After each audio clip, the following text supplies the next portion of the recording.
They showed no signs of flagging as far as their musical creativity was concerned. On the contrary, they were becoming more and more productive, and the work they were giving me was much more interesting. They were finding new frontiers all the time. And go where you're going. The future still looks good, and you've got time to rectify all. I haven't got that down. Sorry. Why don't you leave that one out? Yeah, just leave it out again then. Okay. Tom, I think I'm going to turn you into Tyrone Power. A matter of time. I just can't. Cut. Say that again, will you, Bob? Tom? Yeah? I think I'm going to turn you into Ronald Coleman. That's better. Reginald Young. Better, much better, and much better. P. Wheatstraw. Plus Sleepy John F. Yes. Really, Bob? Yeah. Tonight is a drag. I wish I could talk English, man. Me too, Bobby. He can talk American. Talk American. Hey, Tom, you've heard me talk English, haven't you? Huh?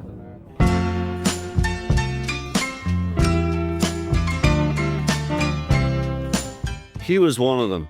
He was our idol. Bob was our hero. Not an idol, but we just heard his record. As I said, we listened to his album and it really gave us a buzz, and we played it constantly over and over and over again. I mean, I heard of Bob through John.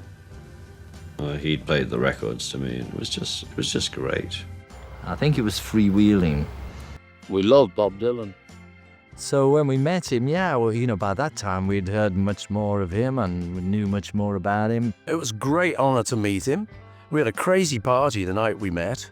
I went around. I thought I got the meaning to life that night. And I went around trying to find our roadie. Mal, get a pencil and a paper.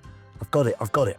And Mal was a bit out of it. He couldn't find a pencil and a paper anywhere. But eventually, in the end of the evening, he found it, and I wrote down my message for the universe, I said, now keep that in your pocket.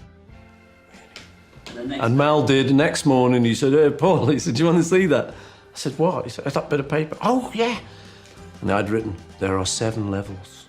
Well, there was 2 men in the room, and Bob's the well-known one. Al Aronowitz was there, he was a journalist, who was like a mate. That was the first time for me that I'd really smoked marijuana.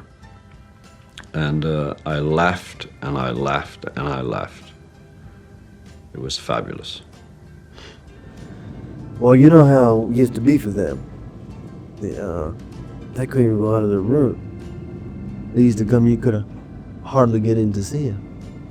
There used to be people surrounding not only the streets, but the corridor, the hotel. I should say it was uptight.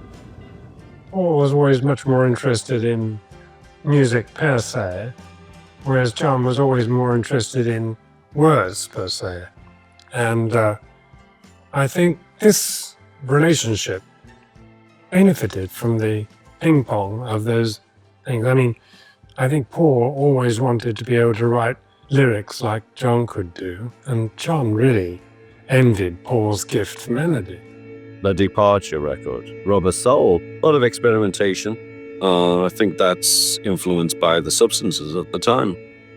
We were really getting into a lot of different sounds on the records. We were all expanding in all areas, opening up to a lot of different attitudes. I mean, I always feel we made it on love songs. All those initial songs were love songs. And now we suddenly get to Rubber Soul, and we were stretching a lot more, the writing and the playing. A lot of other influences were coming down and going on the record. We would definitely turn it into the Butterflies.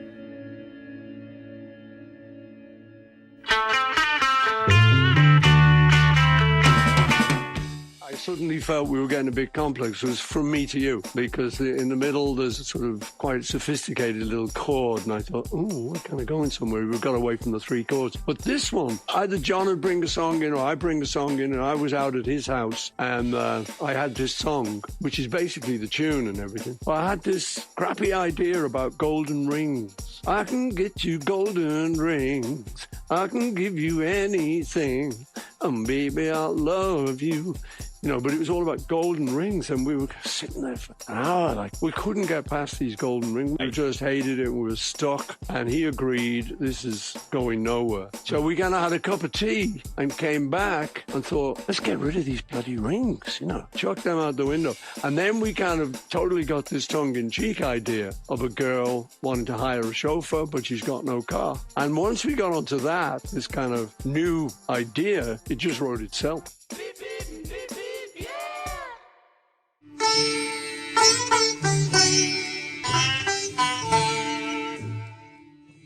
It was just around that period when we were all getting into various different kinds of music, and George's became Indian. I think all of us were listening to sort of classical and various types of music other than our own and our rock and roll kind of roots. And George just sort of moved into the Indian thing. I think he'd give you a better explanation of just sort of when it was. Well, actually, during the filming of Help, there was some Indian musicians in a restaurant scene, and I kind of messed around with the sitar then. But during that year, towards the end of that year anyway, I kept hearing the name of Ravi Shankar. I heard it about 3 times. And about the 3rd time I heard it, it was some friend of mine who said, oh, have you heard this person, Ravi Shankar? So I went out and bought a record, and that was it. It felt like it felt very familiar to me to listen to that music. And so it was around that time I bought a sitar. I just bought like a cheap sitar in a shop called India Craft in London. And it was lying around. I hadn't really figured out what to do with it. And when we were working on Norwegian Wood, it just needed something, you know? It just needed something. And it was quite spontaneous from what I remember. I just picked the sitar up and kind of found the notes, and I just kind of played it. We mic'd it up and we put it on, and it just like seemed to hit the spot. He's a real man sitting in his nowhere land. The hard stuff was the complicated harmonies. Yeah, it was hard to do them live on stage, like for instance Nowhere Man. Because I knew I could always force something. No, I don't worry about people. I mean, I do worry about people, part of me does. You know, I'm not saying I'm immune to criticism, I don't want to be liked or nothing like that. But when I'm creating, the creating is the joy. The song coming and, oh my God, you know, what's this doing? You know, it's writing itself. It's like I'm watching somebody else doing it. Oh, Jesus Christ. Yeah, I use Nowhere Man as an example simply because I remember I struggled all morning, about 6 hours to write a song the day I wrote Nowhere Man in 1964 sometime. And I finally gave up. We've all experienced this on different levels. I lay down on the couch, I was really depressed. Can't write a song. And as I lay down exhausted like that, because I was no longer centered on this, I have to write a song, I just lay down. You know, I picked up the guitar and the whole damn thing was there. Well, all these songs came like that.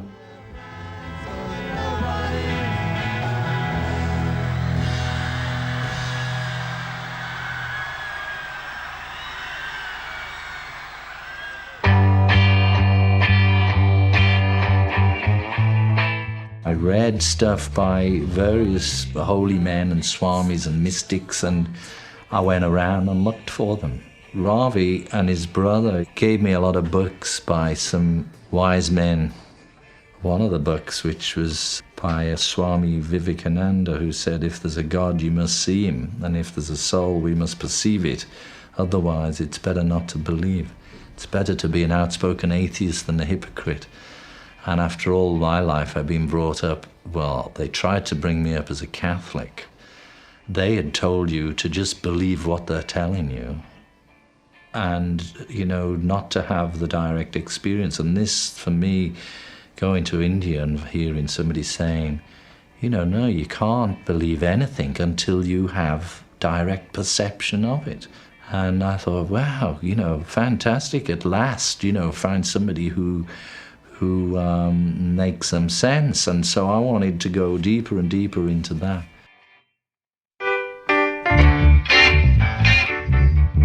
But I really was frightened of that kind of stuff, because it's what you're taught when you're young, you know, hey, there's, watch out for them devil drugs. So when acid came round, we'd heard that you're never the same. It alters your life and you never think the same again. And I think John was rather excited by that prospect. I was rather frightened by that prospect. I thought, just what I need. You know, he says, have some funny little thing where I can never get back home again. You know, oh, geez, you know, may not be the greatest move. So I delayed, and I was seen to sort of stall a little bit, I think, within the group. It was, you know, because there's a lot of peer pressure. I mean, talk about peer pressure. The Beatles. 1, 2, 3, 4. So I had lots of these little things going, a lot of which were unfinished. Didn't have any words, but it was just a little thing. I just knew the chords, knew the melody and everything. And the song was Shell, which was just really just me at parties, mainly at art school parties. John went to art school. And so me and George were like the young kids who were kind of, you know, crashing the party. John would say, come along, all right. So we'd wear kind of a black roll neck sweater to try and look very French. And I'd often take the guitar and sit in the corner and thinking, you know, some girl would go, wow, comment allez-vous? Oh, oui, you know. But years later, John did say, remember that crazy little French thing you had? He said, you should finish that. So I finished it. Let's go for one. See if we're all in tune when we play, George. Go, take one. 1, 2, 3. There's a big jump from I Want to Hold Your Hand to what she told me when she was young that pain would lead to pleasure. I didn't understand it at all when I first heard it. I didn't think it was any good. And then 6 weeks later, you couldn't live without the record. And that's good. It's when you trust the people that make music to take you somewhere they hadn't been before. Yeah. But Girl's real. There's no such thing as the girl. She was a dream, you know. But the words are all right, you know. It's about what she taught when she was young, that pain would lead to pleasure. Did she understand it? All that. The sort of philosophy quotes was reasonable. I was thinking about it, you know, when I wrote it. It wasn't just a song. And it was about, you know, that girl that happened to turn out to be Yoko in the end, but the one that a lot of us were looking for, you know. Do you remember the first time you heard Rubber Soul? I remember I heard it sometime in 1965. 1965, yeah. Late 1965. And I was smoking pot. I just tripped out on that album. I said, that's the coolest album I've ever heard in my life. Yeah, moving out so much. It sounded like a collection of Beatles folk songs. That's the best way I can describe it. Kind of like Beatles. I don't know, just something very special how all the songs kind of were like a collection of songs that belong together. Like Pet Sounds. I think he'd heard one of our albums and thought, I've got to do better, you know. And that was Pet Sounds, which I loved. It was like still one of my big albums, you know.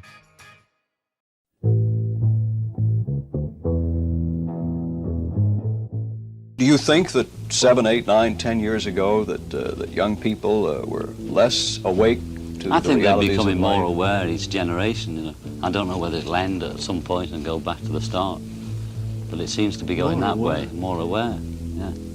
More new experiences all the time? Well, of course. More you know. aware, but no one's quite sure what it is that they're aware of.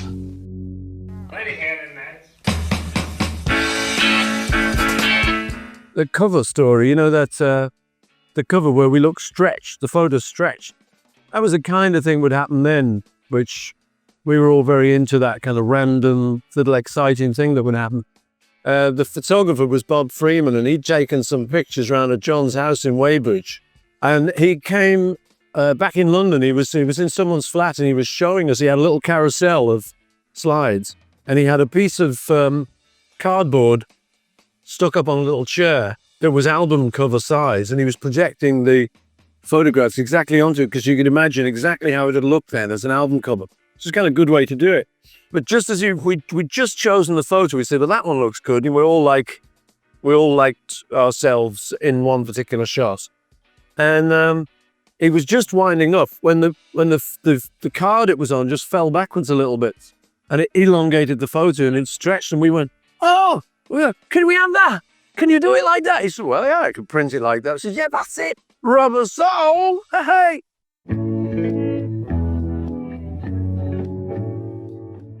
Our whole attitude was changing. We'd grown up a little. I think Grass was really influential in a lot of our changes, especially with the writers. So because they were writing different stuff, we were playing differently. We were all, expanding in all areas of our life, opening up to a lot of different attitudes. The direction was just changing away from the sort of thank you girl of the poppy stuff, the early stuff, From Me to You, She Loves You. It was all really, the early stuff was directly relating to your fans, kind of really saying, please buy this record. Thank you girl, P.S. I love you. It was all very that. And I think, there came a point where we thought, well, we've done enough of that. We can branch out a little bit into songs that are a little bit more surreal, a little bit more entertaining. And other people were starting to arrive on the scene that were a little bit influential. And I don't know really whether we've been influenced. I think Dylan was starting to influence us quite heavily at that point. When it got sort of contemporary, as it were, even if it was contemporary influence, I think Rubber Soul was about when it started happening. They were getting more and more interested in unusual sounds, and yes, I mean, they were trying out new instruments and always coming to me saying, "What ideas have you got for this?" Yesterday had been a breakthrough. First time we'd ever used other instrumentalists on the records. The only person who had ever played with them before was me, and now we had a group of other musicians. So we weren't averse to using other people or other sounds. And Rubber Soul was an indication of the way things were going to go. It's one of my favorite albums. I think it's a great album. That was my favorite, at that time. I think that was the best one we made. I mean, we certainly knew we were making a good album then. See, there's no great mysterious meanings behind all of this. It was just four boys, working out what to call a new album, eh? I don't see too much difference myself in Rubber Soul and Revolver. To me, they could both be like Volume 1 and Volume 2. Maybe I'm wrong. I haven't played them right back to back of each other, but they both were very pleasant and enjoyable records for me.